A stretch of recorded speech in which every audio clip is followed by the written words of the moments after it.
दोस्तों आज के इस वीडियो में टॉप 60 प्लस सामान्य ज्ञान के क्वेश्चंस देखेंगे जो कि आपके एग्जाम के लिए हेल्पफुल होंगे। तो इस वीडियो को आप लोग ध्यान से देखिएगा। इस वीडियो में आपका पहला सवाल है, भारत में राज्यसभा के प्रथम सभापति कौन थे। देखिए राज्यसभा के जो पहले सभापति बने थे इनमें से बुझाएंगे doctor S Radhakrishnan. Option number B बिल्कुल सही जवाब कीजिएगा, डॉक्टर एस राधाकृष्णन। देखिए आपका अगला सवाल, दूरबीन का आविष्कार किसने किया था। तो दूरबीन के आविष्कारक जो है इनमें से कहलाएंगे गैलीलियो। ऑप्शन नंबर बी बिल्कुल सही जवाब कीजिएगा, गैलीलियो ने दूरबीन का आविष्कार किया था। देखिए अगला सवाल, पानी पंचायत योजना का संबंध किस राज्य से है। दोस्तों पानी पंचायत योजना का संबंध जो है इनमें से हो जाएगा उड़ीसा राज्य से। ऑप्शन नंबर ए बिल्कुल सही जवाब कीजिएगा, उड़ीसा राज्य से संबंधित है पानी पंचायत योजना। देखिए क्वेश्चन नंबर 3 है, डेबिट कार्ड पर अंकों की संख्या कितनी होती है। तो डेबिट कार्ड पर अंकों की संख्या जो है टोटल होती है 16 डिजिट। ऑप्शन नंबर बी बिल्कुल सही जवाब कीजिएगा, 16 डिजिट संख्या टोटल होती है। देखिए क्वेश्चन नंबर 4 है, भारत के पहले सिख राष्ट्रपति कौन थे। तो सबसे पहले जो सिख राष्ट्रपति बने थे इनमें जो बताएंगे Giani Zail Singh. Option number B बिल्कुल सही जवाब कीजिएगा, ज्ञानी जयाल सिंह जो कि सबसे पहले सिख राष्ट्रपति बने थे। देखिए क्वेश्चन नंबर 5 है, पीटी उषा का जन्म किस राज्य में हुआ था। पंजाब, केरल, असम या फिर राजस्थान में। तो पीटी उषा का जन्म इनमें से हुआ था केरल राज्य में। ऑप्शन नंबर बी बिल्कुल सही जवाब कीजिएगा, केरल राज्य में। देखिए क्वेश्चन नंबर 6 है, चौसा का युद्ध कब हुआ था। तो चौसा का युद्ध हुआ था 1539 में। ऑप्शन नंबर डी आपका बिल्कुल सही जवाब हो जाएगा, 1539 में चौसा का युद्ध हुआ था। देखिए आपका अगला सवाल है, होलकर ट्रॉफी का संबंध किस खेल से है। दोस्तों होलकर ट्रॉफी का संबंध जो है इनमें से हो जाएगा ब्रिज खेल से। ऑप्शन नंबर बी बिल्कुल सही जवाब कीजिएगा, ब्रिज खेल से संबंधित है होलकर ट्रॉफी। देखिए क्वेश्चन नंबर 108 है, दारा सिकोह के पिता का नाम क्या था।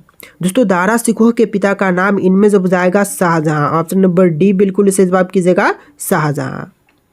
चलिए आपका अगला सवाल, सिख धर्म के छठे गुरु कौन थे। दोस्तों सिख धर्म के जो छठे गुरु थे इनमें से कहलाएंगे option number A Guru Hargobind. Option number A बिल्कुल सही जवाब कीजिएगा, गुरु हरगोबिंद जो कि सिख धर्म के छठे गुरु थे। देखिए आपका अगला सवाल है, चमेरा बांध किस नदी पर बनाया गया है। तो चमेरा बांध जो है इनमें से बनाई गई है रावी नदी पर। ऑप्शन नंबर सी बिल्कुल सही जवाब कीजिएगा, रावी नदी पर बनाई गई है चमेरा बांध। देखिए क्वेश्चन नंबर 11 है, तलाजा गुफाएं भारत के किस राज्य में स्थित है। तो तलाजा गुफाएं की बात करें तो इनमें से हो जाएगा गुजरात राज्य में। ऑप्शन नंबर डी आपका बिल्कुल सही जवाब हो जाएगा, गुजरात राज्य में स्थित है तलाजा गुफाएं। देखिए क्वेश्चन नंबर 12 है, अरुणाचल प्रदेश राज्य की सबसे ऊंची चोटी कौन सी है। तो अरुणाचल प्रदेश राज्य में जो सबसे ऊंची चोटी है इनमें से हो जाएगा कांगतो। ऑप्शन नंबर ए बिल्कुल सही जवाब कीजिएगा, कांगतो जो कि अरुणाचल प्रदेश की सबसे ऊंची चोटी है। देखिए क्वेश्चन नंबर 13 है, हुसोरी किस राज्य का प्रचलित लोक नृत्य है। तो हुसोरी जो है इनमें से प्रचलित हो जाएगा ऑप्शन ए असम राज्य में, यानी कि आपका आंसर क्या होगा, ऑप्शन नंबर ए असम राज्य में प्रचलित है हुसोरी नृत्य। देखिए क्वेश्चन नंबर 14 है, अली अकबर खान का संबंध किस वाद्य यंत्र से है। दोस्तों अली अकबर खान का संबंध जो है इनमें से हो जाएगा सरोद से। ऑप्शन नंबर डी बिल्कुल सही जवाब कीजिएगा, सरोद से संबंधित है अली अकबर खान। देखिए अगला सवाल, ऋग्वेद में सोम का उल्लेख कितना बार हुआ है। तो ऋग्वेद में सोम का उल्लेख जो है टोटल हुआ है 144 बार। ऑप्शन नंबर बी बिल्कुल सही जवाब कीजिएगा, 144 बार। देखिए आपका अगला सवाल, सौर मंदिर भारत के किस राज्य में स्थित है। दोस्तों सौर मंदिर की बात करें तो इनमें से हो जाएगा भारतीय राज्य तमिलनाडु में। ऑप्शन नंबर सी बिल्कुल सही जवाब कीजिएगा, तमिलनाडु में स्थित है सौर मंदिर।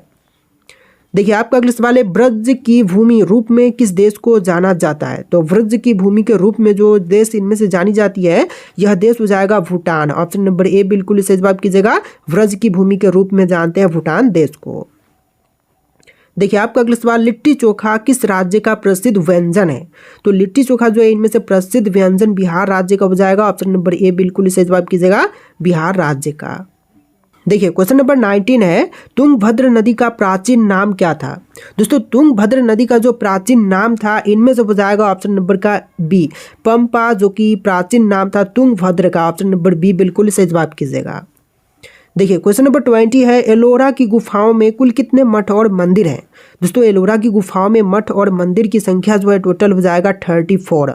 ऑप्शन नंबर डी बिल्कुल सही जवाब कीजिएगा, 34 जो कि टोटल मठ और मंदिर की संख्या है। देखिए क्वेश्चन नंबर 21 है, आलमगीर की उपाधि किसने धारण किया? तो आलमगीर की उपाधि जो है इनमें से धारण किए थे औरंगजेब ने। ऑप्शन नंबर सी बिल्कुल इसे जवाब कीजिएगा, औरंगजेब ने आलमगीर की उपाधि धारण किया था। देखिए क्वेश्चन नंबर 22 है, हीराकुंड बांध किस नदी पर बनाया गया है? तो हीराकुंड बांध जो है इनमें से बनाई गई है महानदी पर। ऑप्शन नंबर ए बिल्कुल इसे जवाब कीजिएगा, महानदी पर। देखिए क्वेश्चन नंबर 23 है, गांधी इरविन समझौता किस वर्ष में हुआ था? दोस्तों गांधी इरविन समझौता की बात करें तो यह हुआ था 1931 में। ऑप्शन नंबर सी बिल्कुल इसे जवाब कीजिएगा, 1931 में। चलिए क्वेश्चन नंबर 24 है, निमाड़ी एक किसकी नस्ल है? दोस्तों निमाड़ी एक नस्ल जो है इनमें से बुझाएगा गाय की। ऑप्शन नंबर सी बिल्कुल इसे जवाब कीजिएगा, गाय की नस्ल है निमाड़ी। देखिए क्वेश्चन नंबर 25 है, प्रायद्वीपीय भारत की सबसे लंबी नदी कौन सी है? तो प्रायद्वीपीय जो भारत की सबसे लंबी नदी है इनमें से बुझाएगा नर्मदा बोल रहा हूँ, गोदावरी। ऑप्शन नंबर बी बिल्कुल इसे जवाब कीजिएगा, गोदावरी नदी जो कि प्रायद्वीपीय सबसे लंबी नदी है। चलिए क्वेश्चन नंबर 33 है, भारत में सबसे पहली जनगणना कब हुई थी? तो सबसे पहली बार जनगणना जो है हुआ था 1872 में और स्वतंत्र भारत में हुआ था 1952 में। तो याद रखिएगा ऑप्शन नंबर ए बिल्कुल सही जवाब है। देखिए क्वेश्चन नंबर 34 है, तानसेन किसके दरबारी कवि थे? दोस्तों तानसेन की बात करें तो इनमें से हो जाएंगे दरबारी कवि अकबर के। ऑप्शन नंबर डी बिल्कुल सही जवाब कीजिएगा, अकबर के दरबारी कवि थे तानसेन। देखिए क्वेश्चन नंबर 35 है, चीन ने भारत पर आक्रमण कब किया था? देखिए चीन ने जो है भारत पर आक्रमण किया था 1962 में। ऑप्शन नंबर बी बिल्कुल इसे जवाब कीजिएगा, 1962 में। देखिए क्वेश्चन नंबर 36 है, मेट्टूर बांध किस नदी पर बनाया गया था? तो मेट्टूर बांध बनाई गई थी कावरी नदी पर। ऑप्शन नंबर सी बिल्कुल इसे जवाब कीजिएगा, कावरी नदी पर मेट्टूर बांध बनाया गया था। देखिए क्वेश्चन नंबर 37 है, श्रीलंका के घास के मैदान को क्या कहते हैं? तो श्रीलंका के घास के मैदान को इनमें से कहेंगे पटाना। ऑप्शन नंबर बी बिल्कुल इसे जवाब कीजिएगा, पटाना जो कि श्रीलंका के घास के मैदान को कहते हैं। चलिए क्वेश्चन नंबर 38 है, पानीपत का प्रथम युद्ध कब हुआ था? तो पानीपत की पहली युद्ध जो है 1526 में हुआ था। तो right answer option number A कीजिएगा, 1526 में पहली बार पानीपत का युद्ध हुआ था। देखिए क्वेश्चन नंबर 39 है, कुचिपुड़ी नृत्य का संबंध किस राज्य से है? मध्य प्रदेश, हिमाचल प्रदेश, आंध्र प्रदेश या फिर उत्तराखंड से? तो कुचिपुड़ी नृत्य इनमें से संबंधित है आंध्र प्रदेश राज्य से। ऑप्शन नंबर सी बिल्कुल इसे जवाब कीजिएगा, आंध्र प्रदेश से। देखिए क्वेश्चन नंबर 40 है, भारत छोड़ो आंदोलन की शुरुआत कब हुई थी? तो भारत छोड़ो आंदोलन की शुरुआत हुआ था 1942 में। राइट आंसर ऑप्शन ए रहेगा, 1942 में। देखिए आपका अगला सवाल है, श्रीमद् भगवद गीता के लेखक कौन है? दोस्तों श्रीमद् भगवद गीता के लेखक की बात करें तो इनमें से हो जाएंगे Ved Vyas. Option number C बिल्कुल इसे जवाब कीजिएगा, वेद व्यास जो कि श्रीमद् भगवद गीता के लेखक हैं। देखिए आपका अगला सवाल है, रामायण की रचना किसने किया था? तो रामायण के रचयिता जो है इनमें से हो जाएंगे वाल्मीकि। ऑप्शन नंबर ए बिल्कुल सही जवाब कीजिएगा, वाल्मीकि जो कि रामायण के रचयिता है। इस वीडियो में टोटल 60+ क्वेश्चन आप लोग देख रहे हैं। आप लोग वीडियो को लाइक कर लीजिएगा और चैनल को सब्सक्राइब कर लीजिएगा। तो देखिए आपका अगला सवाल है, वाल्मीकि द्वारा रामायण ग्रंथ की रचना किस भाषा में हुई थी? तो वाल्मीकि द्वारा रामायण ग्रंथ की रचना जो है इनमें से किया गया था संस्कृत में। ऑप्शन नंबर बी बिल्कुल सही जवाब कीजिएगा, संस्कृत में इसकी रचना किया गया था। देखिए क्वेश्चन नंबर 4, यहाँ पर क्वेश्चन नंबर डिफरेंट है लेकिन टोटल इस वीडियो में 60+ क्वेश्चन आपको देखने के लिए मिलेंगे। तो देखिए क्वेश्चन है, कुमार संभवम महाकाव्य किस कवि ने लिखा है? तो इसके लेखक जो है इनमें से हो जाएंगे कालिदास। ऑप्शन नंबर डी बिल्कुल सही जवाब कीजिएगा, कालिदास जो कि कुमार संभवम महाकाव्य के लेखक हैं। देखिए क्वेश्चन नंबर 5 है, बंकिम चंद्र चटर्जी द्वारा लिखी गई कौन सी पुस्तक इनमें से है? प्रतिज्ञा, दुर्गेश नंदिनी, मैला आंचल या फिर चोखेर बाली? तो बंकिम चंद्र चटर्जी द्वारा लिखी गई जो पुस्तक है इनमें से हो जाएगा Durgesh Nandini. Option number B बिल्कुल सही जवाब कीजिएगा, दुर्गेश नंदिनी। तो देखिए क्वेश्चन नंबर 6 है, जातक कथाएं किसके जीवन पर आधारित है? दोस्तों जातक कथाएं की बात करें तो इनमें से आधारित है बोधिसत्व के। ऑप्शन नंबर सी बिल्कुल सही जवाब कीजिएगा, जातक कथाएं आधारित है बोधिसत्व के जीवन पर। चलिए अगला सवाल, गुलवदन बेगम द्वारा रचित पुस्तक कौन सी है? तो गुलवदन बेगम द्वारा रचित पुस्तक इनमें से कौन सी होगी? बाबरनामा, हुमायूंनामा, अकबरनामा या फिर तुगलकनामा? तो right answer option number B रहेगा, हुमायूंनामा जो कि गुलवदन बेगम द्वारा रचित पुस्तक है। देखिए आपका अगला सवाल है, अर्थशास्त्र किस भाषा विषय पर लिखी गई पुस्तक है? तो किस विषय पर लिखी गई पुस्तक है अर्थशास्त्र? तो इनमें से हो जाएगा ऑप्शन नंबर सी, राजनीति पर लिखी गई पुस्तक है अर्थशास्त्र। ऑप्शन नंबर सी बिल्कुल सही जवाब कीजिएगा। देखिए आपका अगला सवाल है, कबीर के दोहों के संग्रह का क्या नाम है? तो कबीर के दोहों के संग्रह का नाम जो है इनमें से हो जाएगा बीजक। ऑप्शन नंबर सी बिल्कुल सही जवाब कीजिएगा, बीजक, जो कि कबीर के दोहों के संग्रह का नाम है।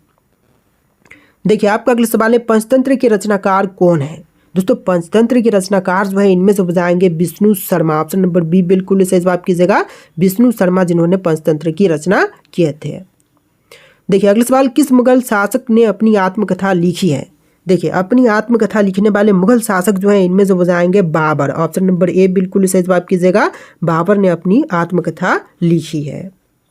देखिए क्वेश्चन नंबर 12 है, प्रसिद्ध पुस्तक जंगल बुक किसने लिखी है? तो प्रसिद्ध पुस्तक जंगल बुक के लेखक जो है इनमें से हो जाएंगे Rudyard Kipling. Option number A बिल्कुल सही जवाब कीजिएगा, रुडयार्ड किपलिंग। देखिए क्वेश्चन नंबर 13 है, पतंजलि किसके संग्रहकर्ता के रूप में प्रसिद्ध है? तो पतंजलि जो है इनमें से संग्रहकर्ता के रूप में प्रसिद्ध है योग सूत्र के। ऑप्शन नंबर ए बिल्कुल सही जवाब कीजिएगा, योग सूत्र के।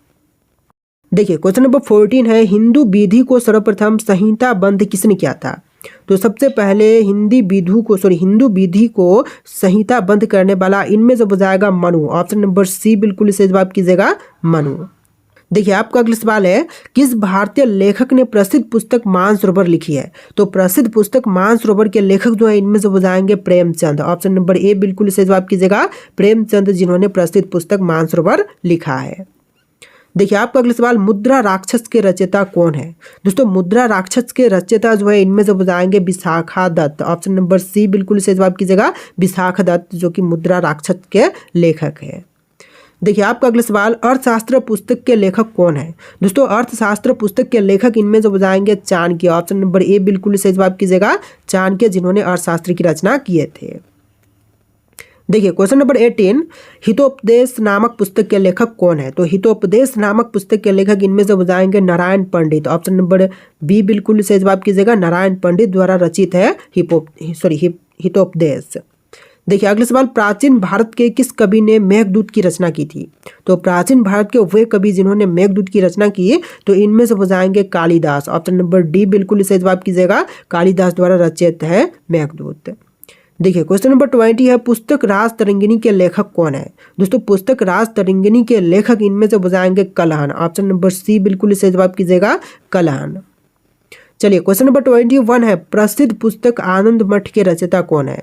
तो यहाँ पर आपके ऑप्शन है रविंद्रनाथ टैगोर, बंकिम चंद्र चटर्जी, सरोजनी नायडू या फिर अरविंद घोष। तो इनमें से आपको राइट आंसर कमेंट करना है कि आनंद मठ के रचयिता इनमें से कौन है। और इस वीडियो में टोटल 60+ सामान्य ज्ञान के क्वेश्चन थे। आपको वीडियो कैसा लगा कॉमेंट करना और इस वीडियो को लाइक करके चैनल को सब्सक्राइब कीजिएगा। चलिए फिर मिलते हैं नए वीडियो में।